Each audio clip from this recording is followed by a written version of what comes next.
Hello and welcome to Chapter 2, Section 6. This is solving equations with absolute value in them.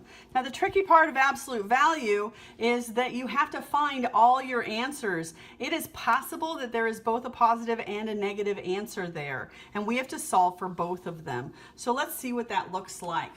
The absolute value of x equals 4. Well, that means x could be positive 4 or x could be negative 4.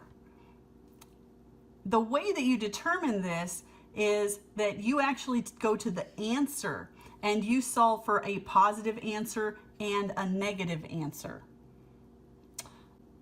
Let's try another one. 4 times the absolute value of x plus 2 equals 24. Let's get all the other numbers to the other side so that all that's left here is the absolute value portion. So I'm going to divide both of these by 4, and I get the absolute value of x plus 2 equals 6. So now I have two problems. I have to find out what x plus 2 equals positive 6 is and what x plus 2 equals negative 6 is, because absolute value gives us both versions. And I'm going to subtract 2 from each side and x equals 4. I'm going to subtract 2 from both sides and x equals negative 8. So x has two potential answers here. Let's try this one. The absolute value of x plus 3 plus 4 equals 4. So I'm going to subtract this away to start with. So the absolute value of x plus 3 equals 0. So we have to figure out x plus 3 for positive and negative. And the cool thing is with 0 is neither positive nor negative. So we're going to get either x plus 3 equals positive 0 or x plus 3 equals negative 0. Positive and negative doesn't matter. These are the same problem. You only have to do this once. Minus 3, and x equals negative 3. 5 equals the absolute value of x plus 2 plus 8. Let's get rid of the 8. And we have negative 3 equals the absolute value of x plus 2.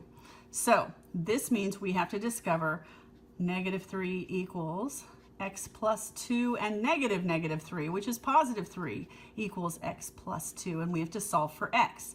Subtract 2 from both sides, and here x equals 1. And we subtract 2 from both sides here, and x equals negative 5. Here are our two x answers. Example 3 walks us through a word problem where the bridge in Australia is 1,149 meters across, but because of the changes in the temperature, the bridge actually can expand or contract by 420 millimeters, which they've changed to 0.42 meters, depending on the temperature. And that's a plus or minus 0.42. So we have to solve this problem using absolute value. So we have to determine x minus 1149 equals positive 0.42 and x minus 1149 equals negative 0.42. We have to solve both of these problems. So we're going to add 1149 to both sides.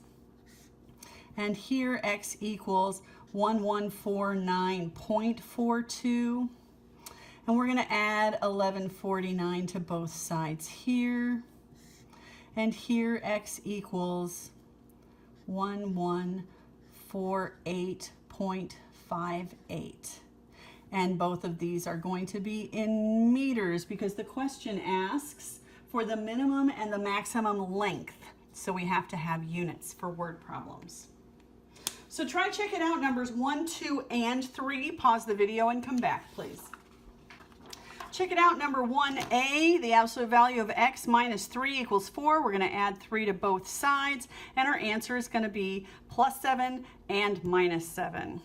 Here, 8 equals the absolute value of x minus 2.5, so we do it for positive 8 and we solve it for negative 8, and we end up with x equals 10.5 or negative 5.5.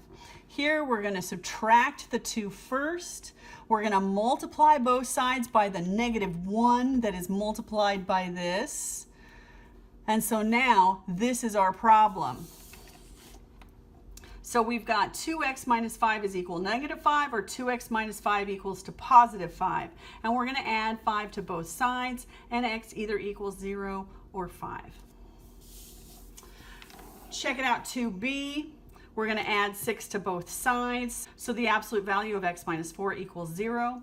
And again, you add 4 to both sides because 0 can't be positive or negative. It's just 0, so x only equals 4. Check it out, number 3. They ask you essentially the same problem, but this is with the Sydney Harbor Bridge that is 134 meters tall, with a plus or minus of 180 millimeters, which is 0.18 meters.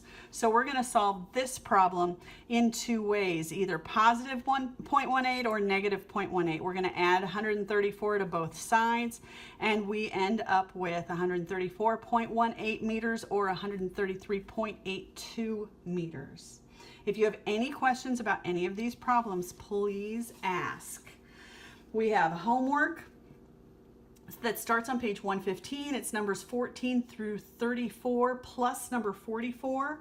And since we've hit the end of solve the equation type sections, we're having a quiz on sections 2.1 through 2.6 the next time that I see you, once you've finished section 6 problems. So please make sure you ask me any questions so that you're ready for this quiz. Thanks, I'll see you tomorrow.